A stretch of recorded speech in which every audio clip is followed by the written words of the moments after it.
Scène surréaliste sur un plateau télé. Ségolène Royal, calme et tranchante, remet journaliste à sa place en quelques phrases cinglantes. Entre approximation médiatique et vérité qui dérange, elle brise le jeu des petites phrases et impose un franc-parler devenu trop rare. Ce moment est devenu viral et on comprend vite de la pourquoi. politique. La guerre, c'est toujours la victoire des forces du mal. La guerre ne se résout pas par le surarmement. La guerre se résout par la négociation, par la discussion.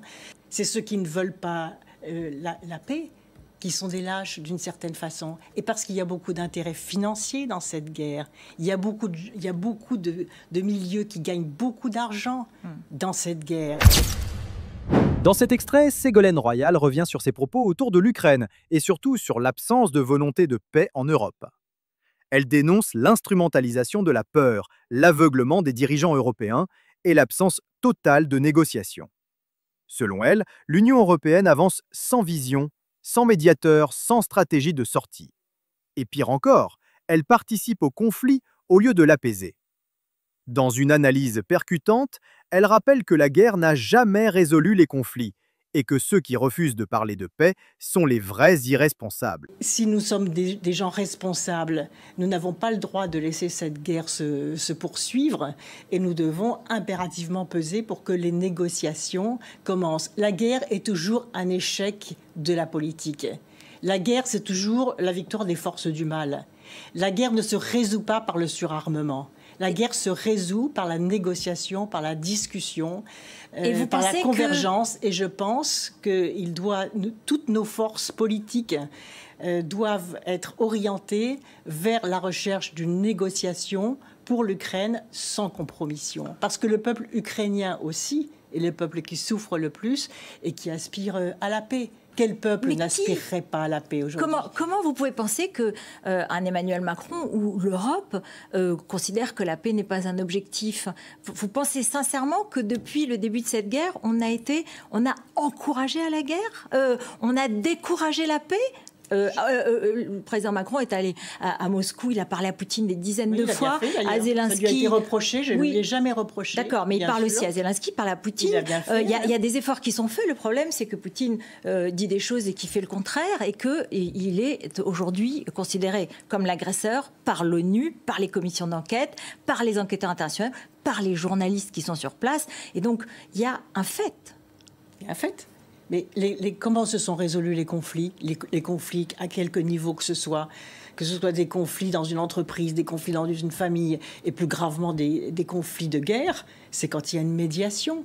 Et vous pouvez observer qu'aujourd'hui, il n'y a toujours pas de médiateur nommé. On est responsable aujourd'hui d'une agression reconnue par l'ONU par Poutine d'un territoire européen qui défend les valeurs de la démocratie, c'est-à-dire nos valeurs. Absolument. Et nous serions responsables de la situation ? Non, nous ne sommes pas responsables, mais nous devons agir pour la paix, nous devons être plus forts que cela pour imposer. L'Europe, qui se dit porteuse de valeurs, aujourd'hui est regardée dans le reste du monde. Et donc elle devrait rester neutre et ne rien faire ? Non, elle doit mettre les gens autour de la table pour trouver une solution négociée. Ils ne veulent pas, et Vladimir Poutine ne veut pas. Il ne veut pas rencontrer Zelensky. Mais c'est pas vrai, on ne sait pas, puisqu'on n'a pas essayé. Jusque-là, Ségolène Royal démonte un par un les mensonges officiels. Elle affirme clairement que la guerre est un échec politique, que personne ne cherche sérieusement la paix, et que l'Europe a déserté son rôle historique de médiateur. Et ce qu'elle va dire maintenant, c'est ce que les plateaux détestent entendre. Les vrais sujets arrivent. Et ça va piquer, accrochez-vous. Non, attendez, je finis là-dessus, parce qu'il faut s'inspirer de ceux qui ont eu la force mais vous croyez de surmonter. Que c'est pas tenté. Vous croyez sincèrement qu'il y a une Nelson volonté Mandela est sorti de prison. Il a été confiné pendant 29 ans. Vous vous rendez compte ce que ça veut dire ? Dans une prison, on ne pouvait même pas s'allonger. Il sort et il tend la main à son adversaire. Mais ça n'a rien à voir, et il dit, on va se mettre autour de la table et on va parler.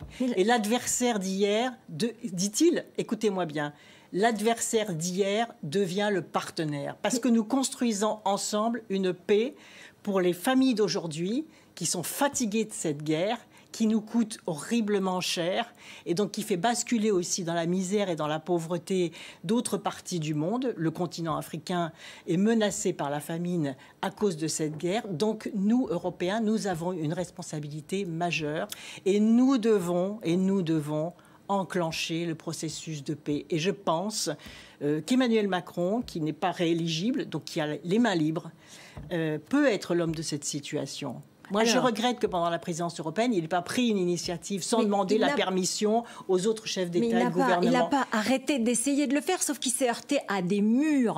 Et il l'a raconté. Et il a essayé d'appeler, il a parlé avec Poutine, il a parlé avec tout le monde. Et lui-même s'est rendu compte que, justement, c'est pas facile. Donc, tout à fait ce que vous dites. Donc, il était le seul à pouvoir parler aux uns et aux autres. Donc, voilà. Il s'est fait rappeler à l'ordre, mais il avait qu'à continuer. Ouais. Il s'est fait rappeler à l'ordre, mais Jacques Chirac s'est fait insulter quand il est pas. Il s'est fait traiter de ver de terre, Jacques Chirac. C'est ceux qui ne veulent pas la paix, qui sont des lâches d'une certaine façon. Et parce qu'il y a beaucoup d'intérêts financiers dans cette guerre. Il y a beaucoup de milieux qui gagnent beaucoup d'argent dans cette guerre. Et en particulier tous les spéculateurs sur le cours des matières premières. Et qui affaiblissent des pays déjà les plus pauvres, parce que le cours des matières premières, c'est une spéculation éhontée. Donc, quand je suis contestée, il y a aussi des forces financières qui n'ont pas envie que la guerre s'arrête. Mais moi, je fais le pari positif que tous les responsables politiques, même ceux qui sont en guerre aujourd'hui, les uns contre les autres, ont envie de la paix. Et si on ne fait pas ce pari-là, la paix n'arrive pas. Ce que Ségolène Royal dit ici, c'est que la guerre ne profite pas à tout le monde. Elle affirme que pendant que les Européens s'appauvrissent, d'autres, aux États-Unis, dans la finance, chez les spéculateurs, s'enrichissent en silence. Elle accuse les dirigeants d'avoir sacrifié les peuples, les services publics et l'indépendance énergétique pour suivre une logique qui n'est pas la leur. L'Union européenne s'est couchée. Elle a abandonné ses valeurs. Et ce qu'on nous avait promis comme une Europe de la paix est devenu une Europe de l'impuissance. Ce moment a quelques années, mais il n'a jamais été aussi vrai qu'aujourd'hui. Dites-nous en commentaire, est-ce que cette guerre sert vraiment les intérêts des Européens ou pas? Si vous aussi vous en avez assez de la langue de bois et des interviews à sens unique, alors partagez cette vidéo autour de vous, à vos proches, vos amis et à tous ceux qui s'intéressent à la politique française. Commentez ce que vous en pensez, likez si vous avez trouvé ce moment salvateur et abonnez-vous pour ne rien rater des prochains clashs mémorables. Ensemble, redonnons du sens au débat public.